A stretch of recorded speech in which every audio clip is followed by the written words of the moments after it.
avec un portable Android. Je vous montre un portable Android. Celui-là, il est Android. Et ce téléphone, lui, il n'est pas Android. Alors, l'utilisation du téléphone Android, une communication de 20 minutes à l'oreille,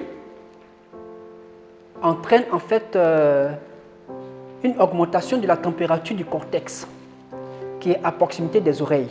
Donc le cortex va chauffer de 1 degré Celsius après 20 minutes de communication. Alors, pour une personne qui fait 40 minutes de communication, il va sans dire que le cortex va augmenter la température et va atteindre 2 degrés Celsius. Alors, pour une personne qui a l'habitude de communiquer, elle peut faire un bilan par semaine et par mois pour voir combien d'heures elle reste accrochée à un téléphone Android et comment elle expose son cortex. Et plus grave encore, je vois un peu partout dans la rue des personnes qui ont des kits, des antennes, des micros, qui accrochent des fils qui partent du téléphone à l'oreille. Je vous apprends que c'est 3 fois plus nuisible. Alors, ce qui est conseillé pour les communications longues, il est préférable d'activer le kit main libre où on a la possibilité de parler comme ça avec le téléphone sans toutefois le poser à l'oreille.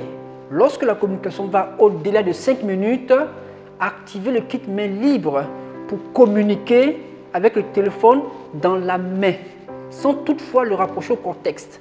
Alors pour les personnes qui veulent passer un coup de fil et le mettre à l'oreille, je vous conseille en fait l'oreille gauche. Il est plus résistant que l'oreille droite. Prenez l'oreille gauche pour les communications peut-être 5 à 10 minutes au maximum. Mais lorsque la communication va au-delà, alors activez le kit main libre pour parler directement.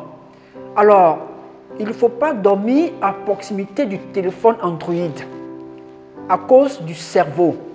Et donc, quand vous êtes couché dans la chambre, veillez à ce que le téléphone Android soit au pied du lit. Il faut qu'il soit au moins à 3 mètres de vous. Ne le mettez pas au niveau du cerveau, c'est dangereux. Vous voyez? Alors, on ne met pas le téléphone Android dans la poche de là, à cause de l'appareil cardiaque. On ne met pas non plus le téléphone Android dans la poche du bas parce qu'il freine la motilité du spermatozoïde. On ne donne pas non plus un téléphone Android à un enfant. C'est dangereux. Alors, le téléphone qui n'est pas nuisible, c'est le téléphone qui n'est pas Android, le téléphone simple. Vous pouvez communiquer avec ce téléphone-là en toute sécurité, il n'y a pas de problème. Évitez de communiquer lorsque vous êtes dans un véhicule. Ce n'est pas bon.